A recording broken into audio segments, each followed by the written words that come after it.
पाकिस्तानी रक्षा मंत्री की एक बार फिर से इसी बीच बौखलाहट देखी गई है। फाइटर प्लेन राफेल पर ख्वाजा आसिफ भड़के हैं।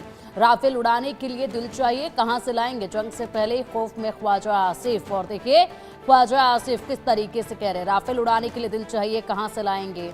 दीपक, ये जो गीदड़ भभकियां हैं रुकने का नाम नहीं ले रहे हैं, लेकिन फिलहाल ख्वाजा आसिफ जो है उनके बयान बदल बदल कर सामने आते रहे हैं। ये बौखलाहट भी उनमें नजर आती है, गीदड़ भभकियां भी वक्त वक्त पर देते हैं। और ये वही ख्वाजा हैं जो कुछ वक्त पहले ये भी कह रहे थे कि अल्लाह करे कि ये जंग जो है वो रुक जाए।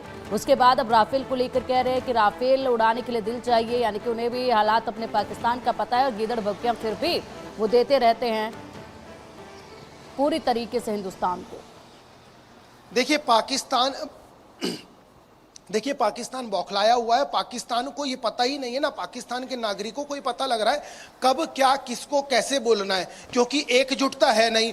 आंतरिक कलह इतना बढ़ गया है कि विदेश मंत्री कुछ कहते हैं, रक्षा मंत्री कुछ कहते हैं, जो रक्षा सलाहकार है वो कुछ कहते हैं, और तो और प्रधानमंत्री भी कुछ भी कह देते हैं। सेना जनरल है उनका आता पता नहीं है, और तो उनके जो क्रिकेटर हैं, सेलिब्रिटी, वो भी कुछ बयान देते नजर आ रहे हैं। तो इससे समझा जा सकता है कि उनके बयानों को इस तरीके से नहीं लिया जा सकता। उनके कितने हल्के बयान है उससे समझा जा सकता है कि जब से पहलगाम की घटना हुई है तब से लेकर आज तक यदि बयानों की फेहरिस्त निकालेंगे तो आपके पेज भर जाएंगे। वो इतना कुछ कह चुके हैं और एक भी बयान का कोई औचित्य नजर नहीं आता। अधिकतर बयान उनके तर्कहीन नजर आते हैं। रही दिल की बात, तो भारत के हर भारतीय का दिल बहुत ज्यादा मजबूत है। हमारे 140 करोड़ जो भारतीय हैं उनका दिल मजबूत है, क्योंकि मुझे याद है कि जब हमने जो एलओसी के इलाके हैं, जो ग्रामीण इलाके हैं एलओसी के, जो सबसे ज्यादा अफेक्टेड होते हैं युद्ध की स्थिति में, जब उनसे बात की तो उस 14 साल के बच्चे के शब्द मुझे आज भी याद हैं। यदि ऐसी कोई स्थिति बनती है तो हमको विजय पताका फहराने के लिए, यदि मेरी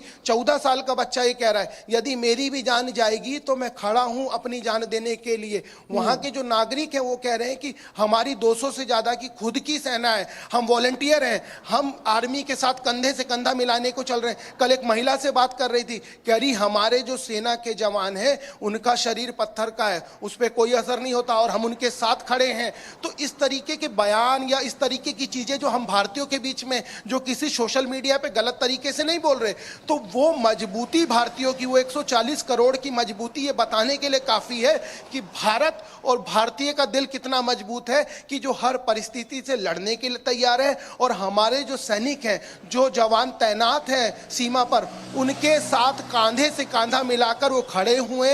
हर परिस्थिति में, चाहे वो विपरीत परिस्थिति हो, उसमें वो हर परिस्थिति में इन सब चीजों को समझने देखने के लिए पूरी तरीके से तैयार हो। सबसे महत्वपूर्ण बात यह है कि इन बयानों का कोई औचित्य नजर नहीं आता, इन बयानों की कोई ऐसी स्थिति नजर नहीं आती जिसमें ये समझा जाए कि इन बयानों से किसी प्रकार का कोई औचित्य साबित होगा। क्योंकि कभी ये किसी दूसरे देश जाके कहते हैं मध्यस्थता करा दीजिए। बिल्कुल बिल्कुल दीपक, और यही यहाँ पर लगातार जो है वो देखा जा रहा है कि बौखलाहट पे पाकिस्तान के तमाम दिग्गज जो है वो नजर आ रहे हैं और ऐसे में इस तरह के बयान देकर वो अपनी जनता को शांत करने की कोशिश कर रहे हैं।